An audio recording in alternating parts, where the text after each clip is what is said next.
ଆସନ୍ତୁ ସାଙ୍ଗମାନେ ଦେଖିଆ ବାଡ଼ିରେ ବାପା କ'ଣ କରୁଛନ୍ତି। ସୁନା ପଚାରିଲ ଜେଜେ କ'ଣ କରୁଛନ୍ତି ଦେଖିଆ ଚାଲିଲ ପଚାର।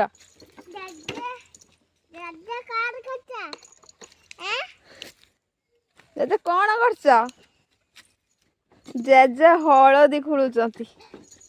ଦେଖନ୍ତୁ ସାଙ୍ଗମାନେ ଆମ ବାପା ଏତିକି ହଳଦୀ ଖୋଳିଲେଣି। କାର ସାଙ୍ଗମାନେ ଦେଖନ୍ତୁ ଆମ ବାପା ଏତିକି ହଳଦୀ ଖୋଳି ସାରିଲେଣି। ଏଇଠୁ ଖୋଳିକି ଏପଟେ ଏପଟେ ଆମର ଏଇଠି ହଳଦୀ ଚାଷ ହେଇଥିଲା। କାର କାର କଞ୍ଚା ହଳଦୀ ଦରକାର ମତେ କମେଣ୍ଟ ମଧ୍ୟ ଜଣେଇବେ, ମୁଁ ଆପଣମାନଙ୍କୁ ପଠେଇଦେମି। ବାପା କହିବେ ମୁଁ ସବୁ ଖୋଳିଛି ତୁ ତୋ ସାଙ୍ଗମାନଙ୍କୁ ସବୁ ଦେଇଦବୁ। ଏବେ ଯୋଉ ମାର୍କେଟରେ ହଳଦୀ ମିଳୁଛି ପୁରା ସବୁ ତ ଏଇନା ଭେଜାଲ ଆସିଛି। ହଳଦୀ ଗୁଣ୍ଡରେ କ'ଣ ବାରେ କ'ଣ ମିଶାଉଛନ୍ତି। ଏମିତି ଘରେ ଚାଷ କରିକି ଘରେ ବ୍ୟବହାର କରନ୍ତୁ, ଦେହ ପ୍ରତି ଭଲ। ପୁଅ ମଧ୍ୟ ଏଠି ଆସିକି କାମରେ ଭିଡ଼ି ଗଲାଣି। ସୁନା ଜେଜେକୁ ହେଲ୍ପ କରୁଛ କି?